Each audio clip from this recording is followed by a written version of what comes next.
back to Beating a Dead Horse. As always, I'm your host, Sean McKinda. And I'm your host, Jackson Keller. And this week, we're trying to get a little bit more positive in general. We're looking for, like, good movies for the start of year 2. So welcome to year 2, first and foremost. Like, hey, we're here. It's the second year of Beating a Dead Horse. We got surprises in store. We got plans down the road. We have ideas for you guys. They're just going to rock your fucking world. So many ideas. You won't believe all the ideas we have in our sleeves right now that we could pull out. No tricks, nothing. Well, it would be a trick because they're not prepared for it. Like, that's what if you put something in your sleeve, it's designed to be a trick.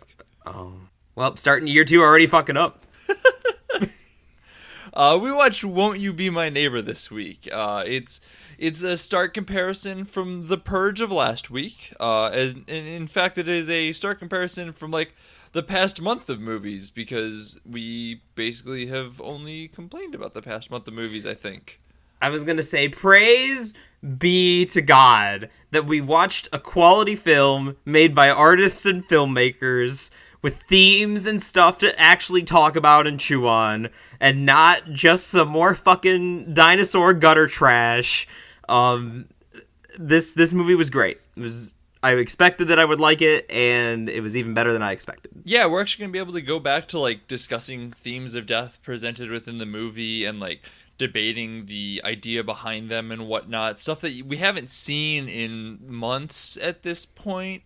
So it'll be, like, actually, like, doing the Death Cast again, as opposed to the Death Cast as a side for a movie review podcast.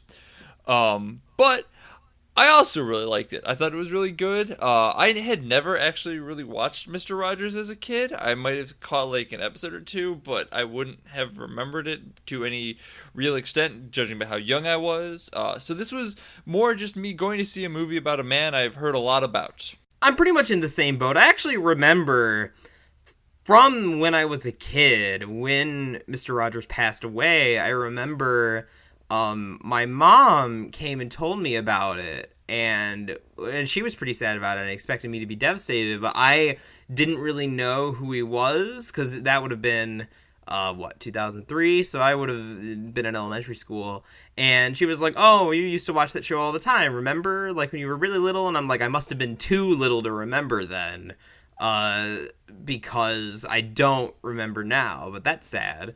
And so I apparently watched Mr. Rogers' Neighborhood as a very young child, but not to the point where it's his show held a real, like, grip on me. So I was in a similar position to Sean coming into this. I was a big comfy couch and Blue's Clues kid, if I remember correctly.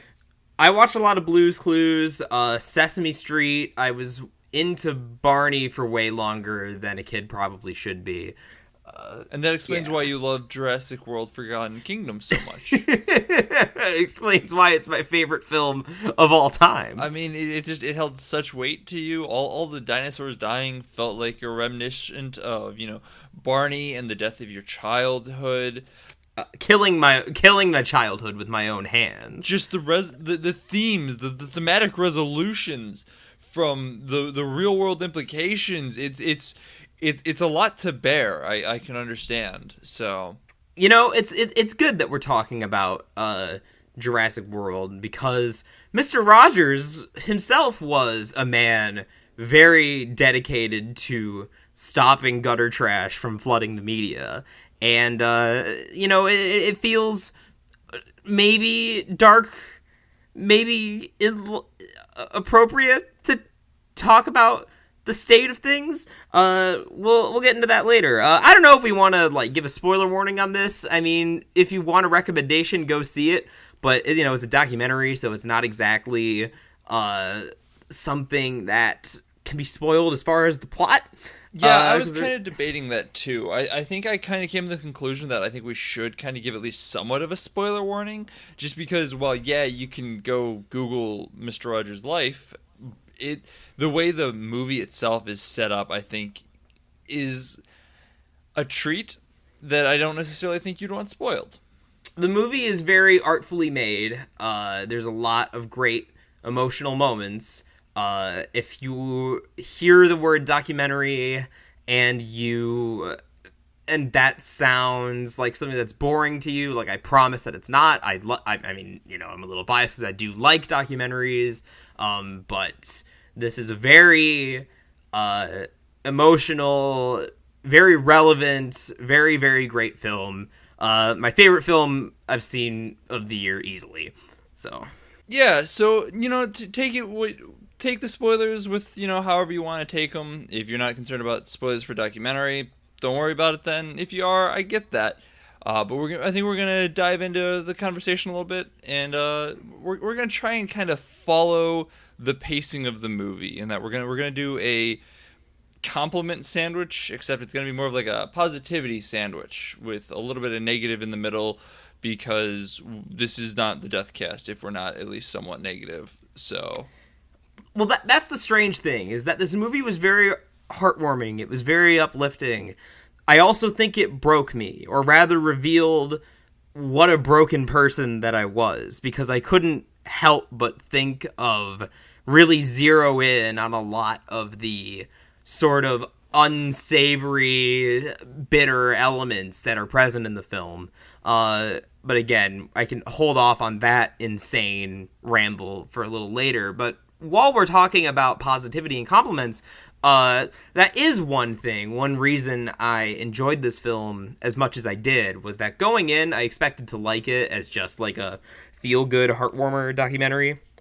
It's like, who doesn't like Mr. Rogers? Like, even if you weren't like a fan of the show as a kid, like, you've seen his quotes and the image macros and the clips being passed around on Facebook. Like, you've heard about him going in front of Congress and giving his Jimmy Stewart speech to get funding for PBS because of how important education is for the children. Like, how can you not like the guy? And so what I kind of expected the movie to be was just a feature-length version of like one of those social media posts. I wasn't convinced that the movie was really going to dive into Mr. Rogers, the person, as much as opposed to just like deifying him and his work. But I was pleasantly surprised by how nuanced his character, for lack of a better term, was handled in this, and how the movie really dives into his insecurities and not just in terms of like his character flaws, because that if you were writing a character like Mr. Rogers in like a fictional piece, and you said that his greatest flaw as a character is that he worries that he's not good enough, which is one of the things, like, that's one of the most poignant moments in the entire film, is when his wife is talking about how in his final days, like, basically he asks her, like, if she thinks that he's good enough to get into heaven, despite all this wonderful stuff that he did, all the, great work that he did for children. And, she basically says, like, Fred, if you're not good enough, then nobody is, basically. Like, you're as good as they come. So, and that sort of thing, taken by itself, can feel, again, kind of too good to be true, which is, like, maybe some, like, the few criticisms that I have heard of people who want to, like, go after Mr. Rogers. That is, like, one of the things often you'll hear. And, like, that's like, even brought up in the movie, too, is the idea of, like, is that who he really was? And to everyone that they ask, it sounds like yes. Yeah, but at the same time, like, I'm glad the movie doesn't gloss over, like, the bumps. Like, it doesn't really try to smooth out the stuff that is there. Like, I think it was really important that, as far as kind of the social politics involved with, shit, I wish I could remember his name, but the guy who played the cop on the show, and him being gay, and Mr. Rogers, like, coming and telling him that, like, he can't be seen at a gay bar because that would ruin the publicity for the show.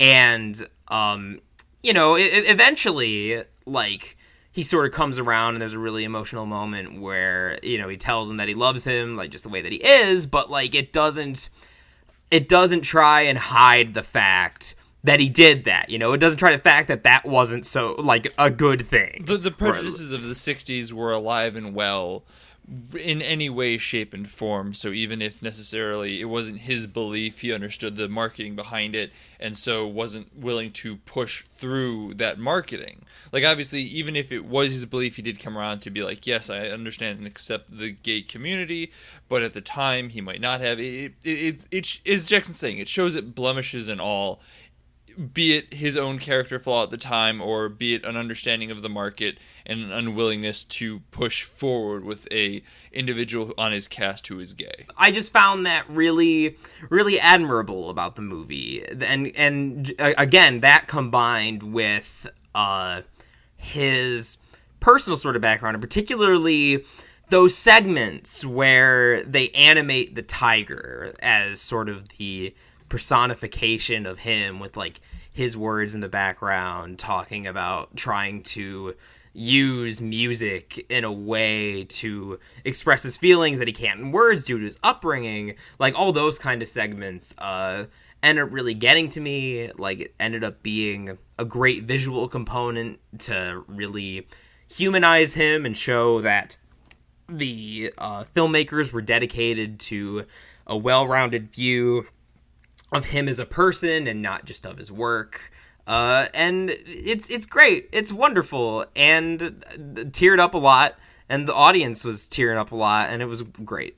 Even for people who have not seen Mr. Rogers growing up, like, as I said, I hadn't really seen anything on it. But, like, this movie got me pretty overwhelmingly emotional at a multitude of times. So, like, props to it. Like, it knows how to hit the right notes to tug at the heartstrings and all those good things that make you a little sad, especially with the recognition that this was a real person who basically just wanted the best for the world. What I really, really liked about the movie was that it was a profile of him as a person who wanted the best for the world. So you could say it was invested in Mr. Rogers as a kind of activist. But what I really appreciated was that it didn't ignore Mr. Rogers, the artist, and wanted to emphasize that he was an artist that was important and was worth taking seriously. And that, we're talking about this movie, the idea was that for a change of pace, we sort of wanted to talk about a real person's legacy through a film, and that's sort of the context of viewing, like, life and death and stuff. We kind of did that with Night of the Living Dead too, but, like, this is more explicitly about that.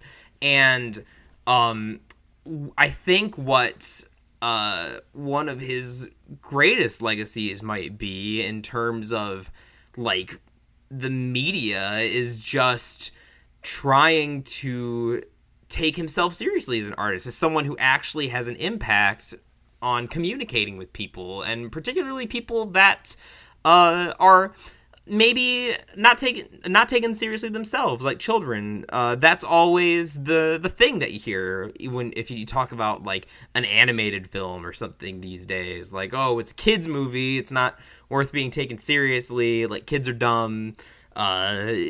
Whatever. Just on a tangent, there was a whole thing about this with Brad Bird recently. I've been watching his Twitter a lot, and, like, there was this whole thing about how, you know, I went to see The Incredibles 2, but, like, the fact that there were so many swears in it and whatnot, and, like, it's a kid's movie. And he's like, it's not a kid's movie. It's rated PG, but, like, it's designed for everyone. Like, I'm not just gonna dumb it down because it is for kids, you know? Yeah, and that's something...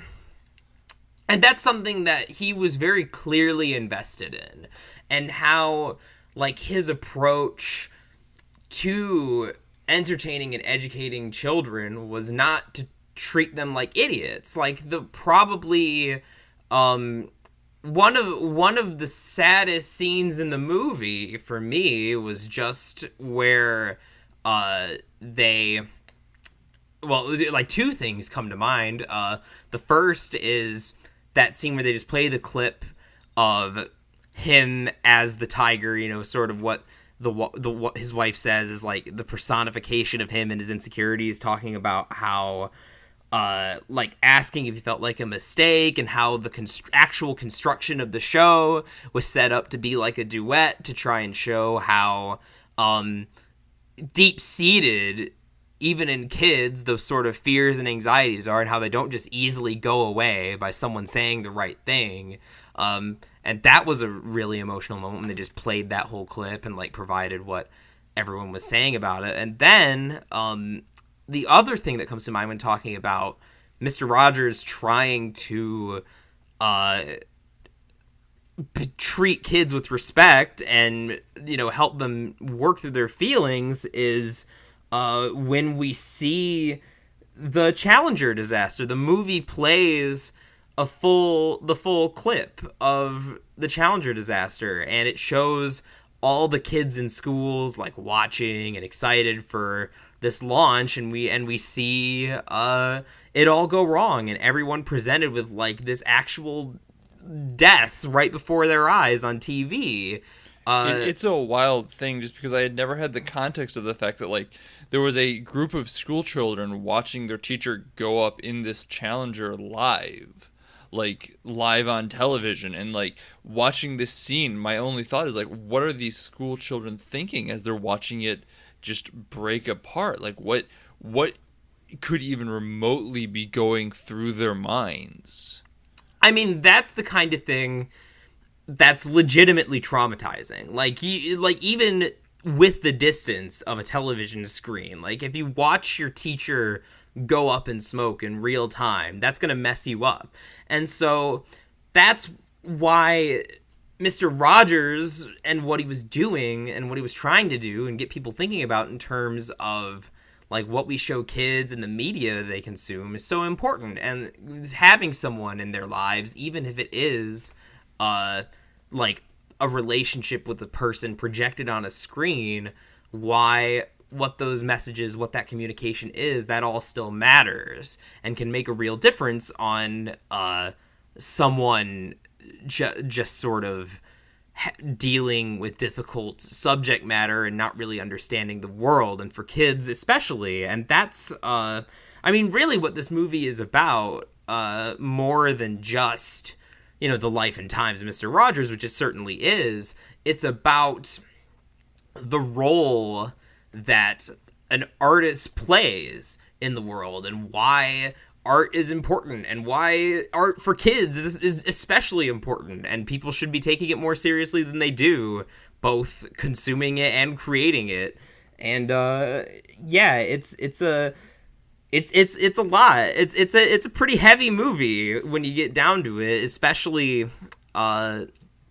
with not just the obvious cuts of like, this is going to make us sad, but the movie really wants to challenge you to be the best possible version of yourself.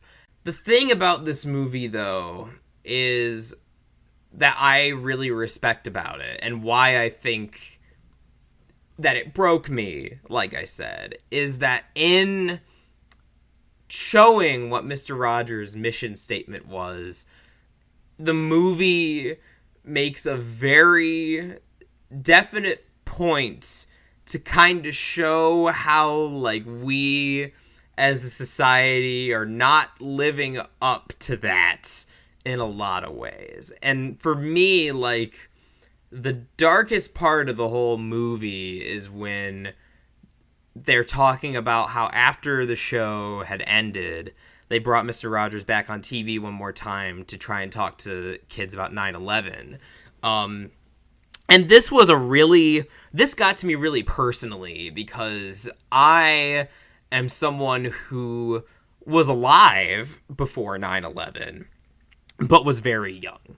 And we see in the film just how shaken he is by this, and how even, you know, the great moral center of American television, Mr. Rogers, he doesn't know what to say about this catastrophe.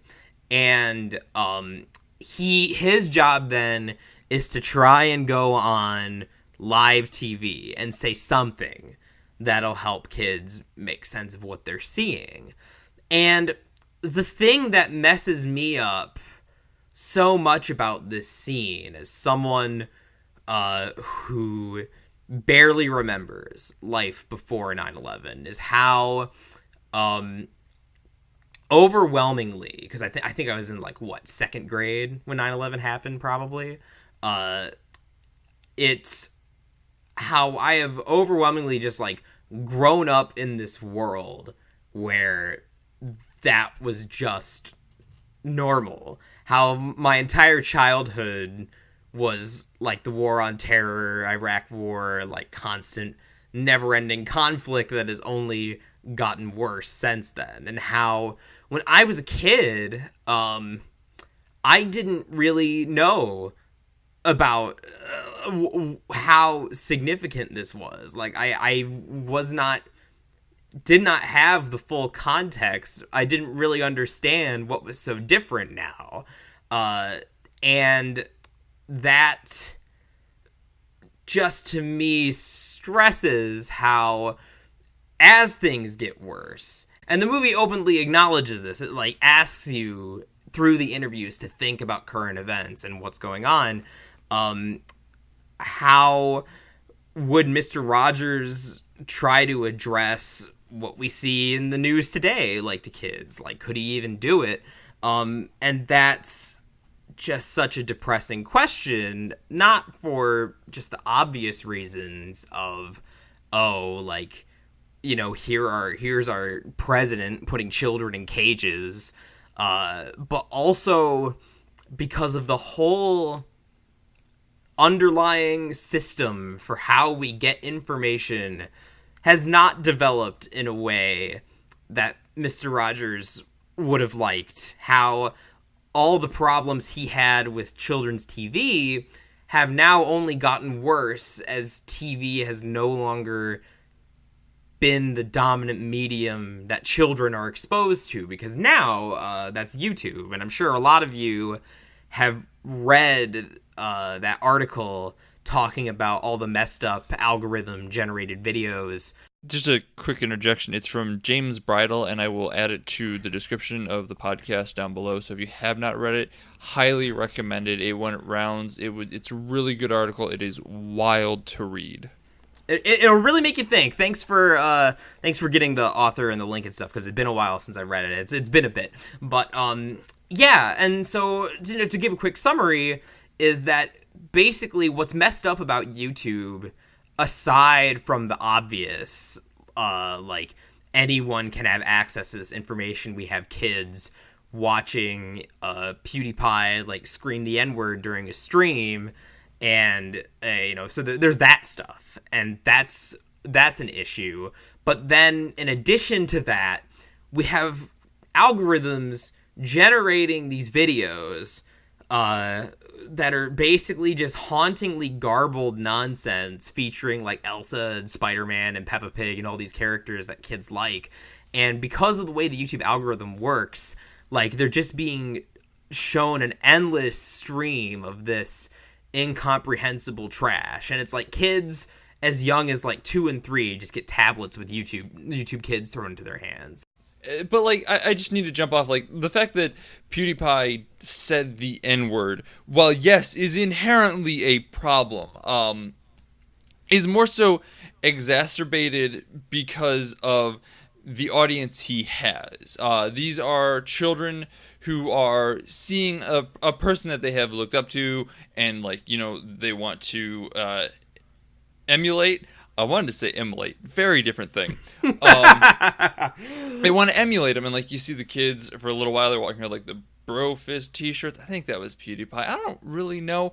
But like you see a lot of the PewDiePie influence going around, and then after they followed this guy for so long, like he starts doing weird, kind of racist to just overtly racist things. And like the question is, you know, is there an impact that then has on the children, that they have this person, this essentially a hero for them, a figure that they've been watching, that they've been embracing for a while now, a person that they have welcomed into their lives, their home, their daily routines, suddenly be a shithead. And like, I'm not going to sugarcoat it, he's a shithead.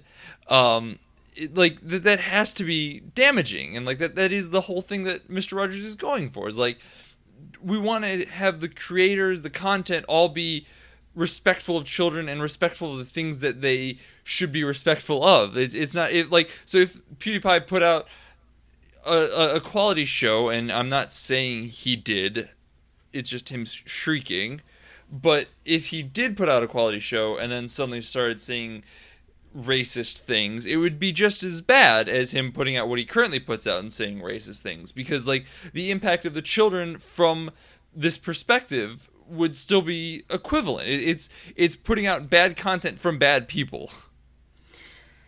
And the thing that's wild about the current state of society, where children are basically just being raised in a vat of junk data and trash. And again, I've been thinking about this a lot because I was, for the first time, like, talked to some actual children and was surprised at how, because, you hear about how kids, like, can't take their eyes off the screens, and, my initial gut reaction is to, like, roll my eyes because, I played a lot of video games as a kid, and I feel like I turned out mostly fine. But, like, it's another thing entirely when you're seeing, like, kids who literally can't go, like, a minute, or without their screens, or even just talking about, like, the dissonance of having a real kid,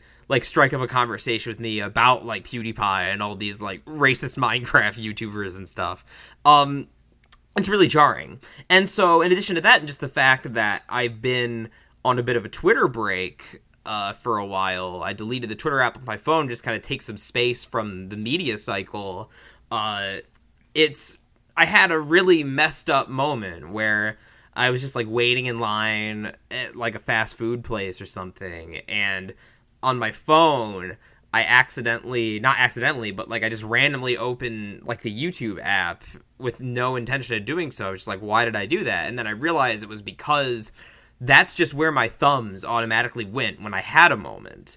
And I just looked and scrolled through Twitter, and I was like, oh god, like, I got a problem. Like, this is really bad. Like, I am at a point now where I need a constant stream of information, like, 24/7, and so much of what you see on Twitter, like, doesn't make me more informed. It doesn't make me a more productive, smarter person. It just keeps me going on Twitter. And I'm a person who, although I was, like, on the internet since I was, like, 13, it was a very different environment. It was a lot more separated, a lot less about the algorithms and getting everyone constantly feeding into this information loop. And so, really, what that does is that it's just and I know I'm going kind of down, like, a rabbit hole here, but I'm about to bring it back, because what that does, especially for kids, is makes it so that,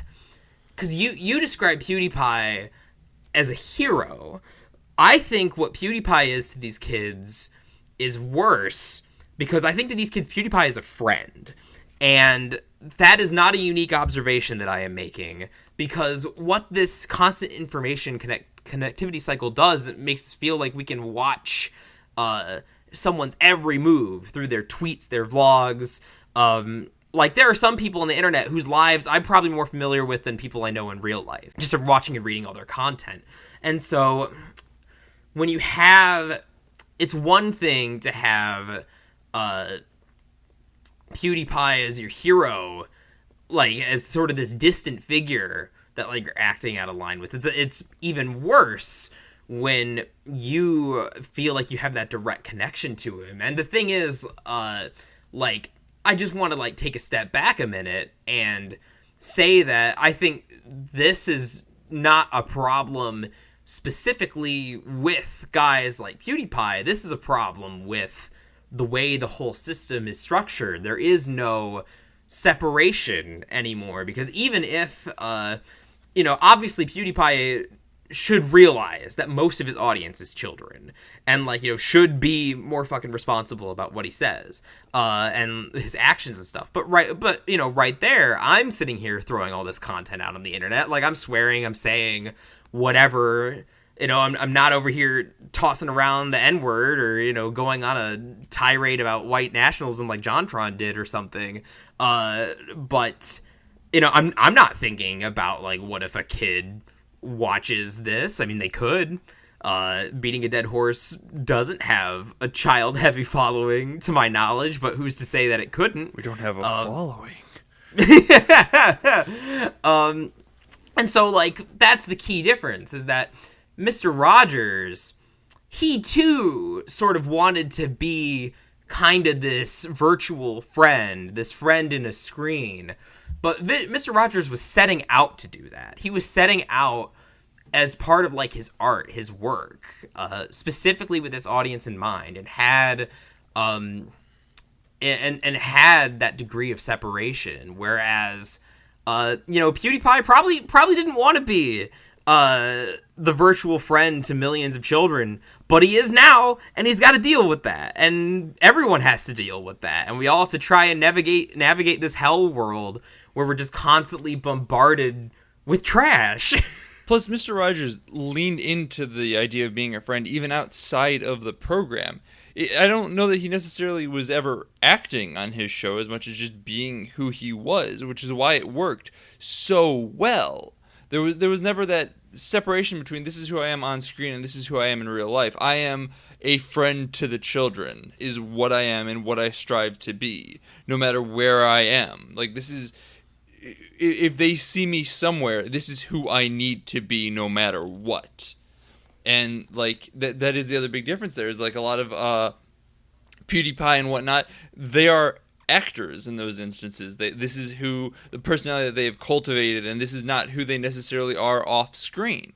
It is, so, like, when they slip into their off-screen personality and drop the N-word on a PUBG stream, it's shocking. It's galling. It reveals who they are under their friend exterior, and like, for young children, they might not recognize the difference between the stage presence and the actual person in such a way that they could be like, okay, I don't like this person anymore because they just revealed who they actually are, not who they want to be. Yeah, and there is no... Kids don't... Like, there's a big debate about whether you can separate the artist from the art. And, whatever your feelings on that, like, kids don't think about that kind of stuff. And they especially don't when it's not like a cartoon. Like, they're not seeing some animated character, or even like a puppet. Like, they're not even seeing Mr. Rogers, like, filtering his feelings through different personas of puppets. What they're seeing is just one guy in front of a camera most of the time. And so really, there is, in the minds of the viewer, there is no disconnect. And it's just so terrifying to think that all these YouTubers are the new Mr. Rogers. Like, these are who kids are going to look up to. They're who they're going to try and emulate. And I'm not trying to disparage internet content or whatever art you think you're watching, because I, to an extent, am also one of these kids who has nostalgia for stuff that he first saw on the internet, but also maybe it's a little messed up that I associate with some things on the internet more strongly than elements from my real childhood. And, and so, do we need a Mr. Rogers of the YouTube generation? Maybe, but those people out there exist. They're trying to do it. They're trying to make YouTube videos for kids. But just because there's such an overwhelming sea of junk with no filter means that it doesn't matter. And Pregnant so Anna beats Spider-Man to death, buried alive, gone sexual, gone wrong. Pregnant Spider-Man holds hands with the Joker, Elsa, Frozen, Peppa Pig. I mean, it's a systemic nightmare. is what it is. The problem is it's not a systemic nightmare; it's an algorithmic nightmare. I mean, I think that's kind of getting down to semantics, because it's architecture. It is both, but I like the idea of saying algorithmic nightmare. Fair enough. And so that's, and kind of tying it back into what the movie is saying, like, that's why the moment where Mr. Rogers can't find the words to talk about 9/11 really stuck with me, really shook me, because the movie makes you question whether Mr. Rogers' mission, whether his goal, no matter how noble it is, whether that's something that we can achieve. And that's a really sobering thought after seeing all these delightful clips and seeing him have all these sweet interactions with kids and getting all these firsthand accounts and, like, getting really invested in the stories that the people who knew him were telling. And so to have it questioned this way, to make you think about all the dark stuff in the world, both kind of the obvious and the systemic, and make you wonder whether we can do anything about it, or if, like, the Donald Trump problem or the YouTube problem or whatever problem are just so ingrained in the badness of humanity that one guy with a great kids program could do anything. Yeah, it's a dark world. I'm gonna jump off really quick though. Just kind of talk about, because you kind of got into the heart of how you saw this is the impacts in the internet age and whatnot. I just want to briefly touch on, because I am the quintessential giant man child and have a lot of thoughts and feelings about the cartoons that are currently being shown on Cartoon Network. Because I watch a lot of Cartoon Network because I really like a lot of the shows on it. But a lot of fans of the network, it's changing a little bit, at least it has over the past couple months, where there's been a bunch of new shows that are actually kind of more along the lines of the vision of Mr. Rogers. There's been an influx of shows of Craig of the Creek, which is a very positive, harmless show. Like, it treats children well. It has deeper messages behind it. It's funny. It's light. Very based in reality. And there is Steven Universe has been on for a while, which is also very based in reality, very much a heavy show in a lot of regards. And, like, my personal favorite on the network, or one of my personal favorites, is The Amazing World of Gumball, which the first season was just kind of wild and wacky, and the art style was really cool and different. But then they start kind of getting into deeper and deeper stuff, where I think, like, it might not be as directed as children, but, like, in that middle age group where you start to figure out, like, the allegorical side of things. There's a couple of episodes that get really deep into some problems. There's an episode of Gumball called The Candidate, and it's very clearly and a very well done allegory for, like, the current political climate, as well as, like, climate change and everything like that. And it works just absolutely wonderfully as an allegory. And, like, I caught on pretty much immediately what they were doing, and I feel like you hit that kind of, like, teenage years, you can start to see what they're doing. It might be a little bit more of an older children's show at that point, but, like, I feel like there are a lot of shows that do a lot of really good in terms of still maintaining a treat the kids with respect, show them things, make them embrace it, understand what is happening. My exception to this, and what I was kind of getting at in the before it got better with Craig of the Creek and whatnot, is Teen Titans Go is, or I should say was, an issue that the network had. It was on all the time. If you flipped on to Cartoon Network, 9 times out of 10 it was Teen Titans Go, and it is just fast-paced nonsense, making noise, fart jokes, waffles, LOL, get the joke, humor, move on. There's almost nothing of value within it. There was some kind of self-referential comic book humor in it, but, like, it's not very good. It's kind of like just tongue-in-cheek, like, hey guys, we know how bad we are. But, like, it goes back to the thing. If you know how bad you are, don't do it. What are you doing? So, I don't know. I think, like, even in children's media currently, it's really pervasive. I think Cartoon Network tends to be pretty good about producing shows that are relatively positive and force children into new situations. But I think there's also just like a number of shows on there that for a while they were getting shown way more than they should of just garbage. And you know, it's interesting that you bring up like actual TV, because I was I just went ahead and extrapolated like from all this YouTube shit, because that's where my mind has been, because I don't actually have cable in my house, so I've got no idea what's going on in terms of like actual network television.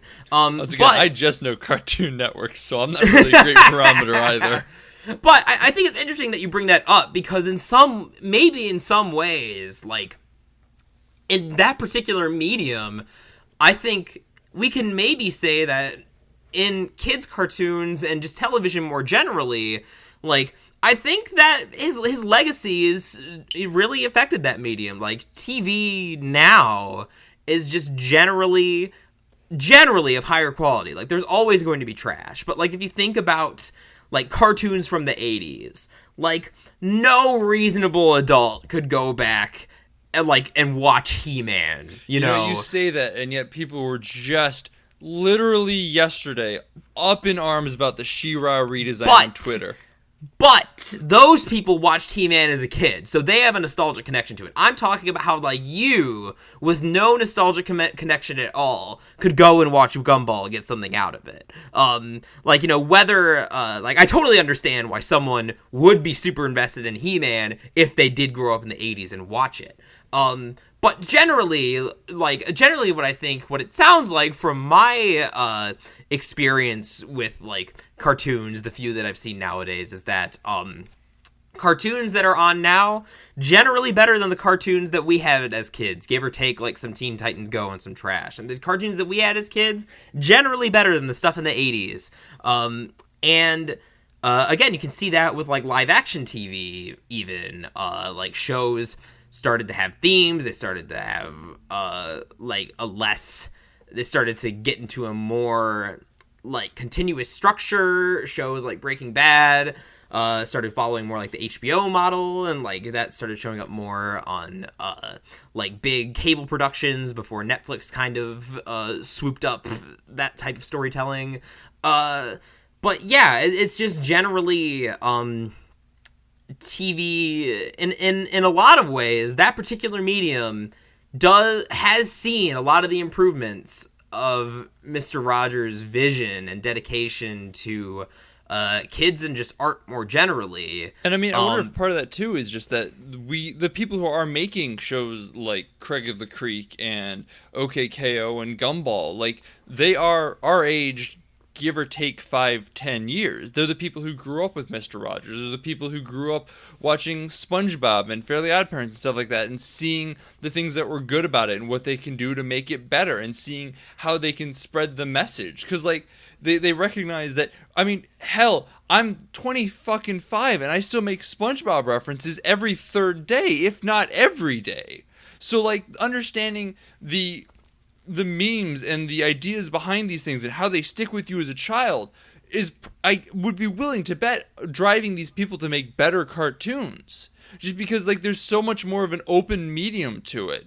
Like that whole Adventure Time era on Cartoon Network really blew it wide open, and it suddenly became more about, like, make story, make themes, make ideas behind it. And I think that's the advent of people who grew up with 90s cartoons and watching Mr. Rogers and seeing things get better and better come to fruition.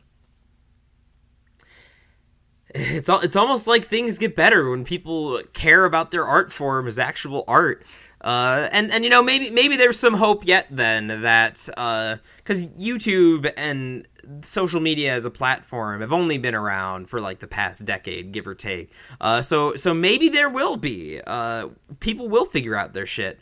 And everything has that renaissance, and yeah, we're just waiting on ours. It's quite possible. I mean, because the problem with the, you know, information age, the digital age, the YouTube age, whatever the fuck you want to call it, is quantity. It's not that art and high quality stuff doesn't exist on the internet. It's just that it gets drowned out by, you know, trash made by people and trash made by computers.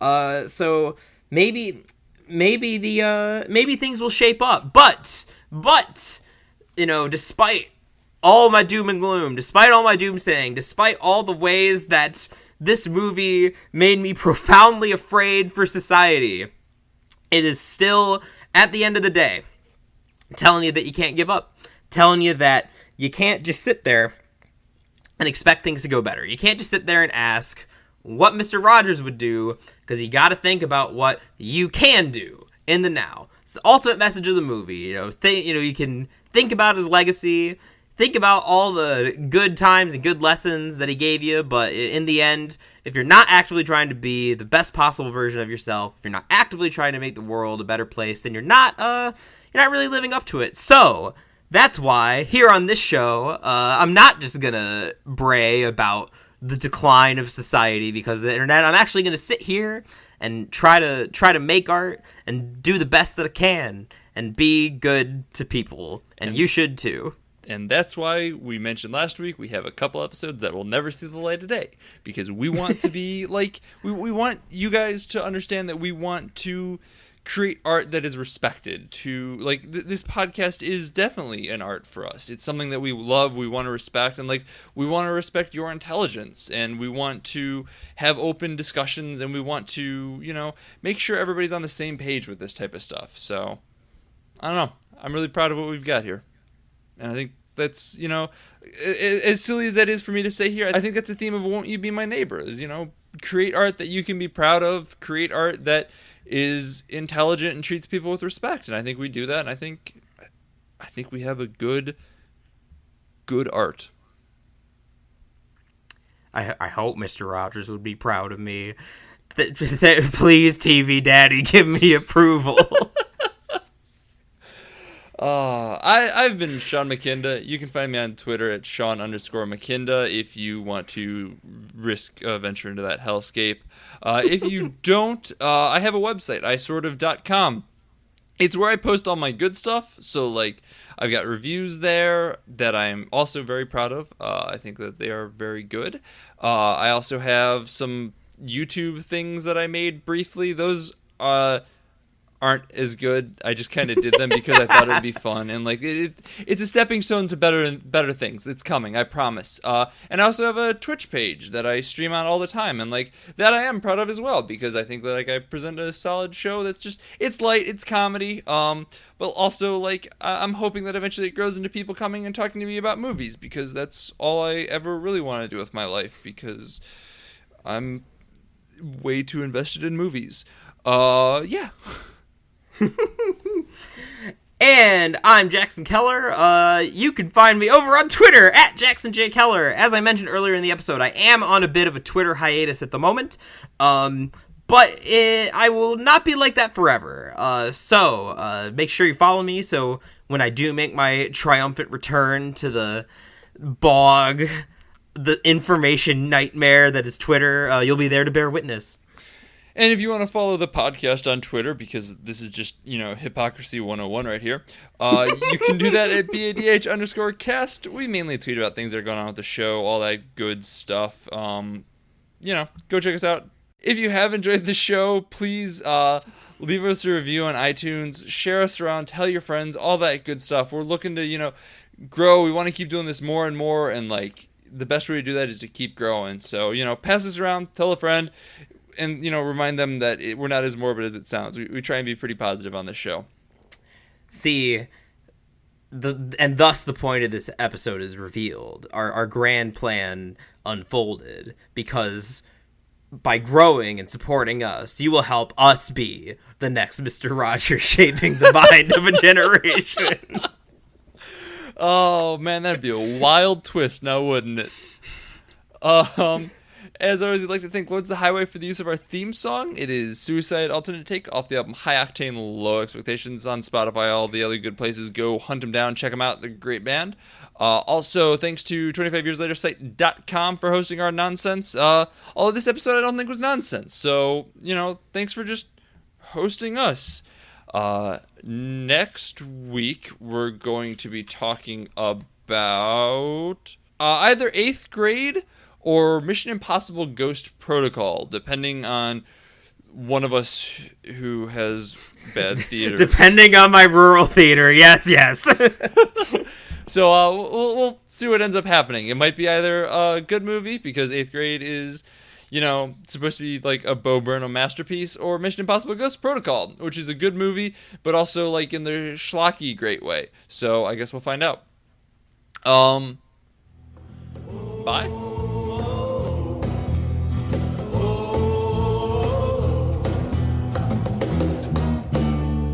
Don't you go into the ground. Don't you go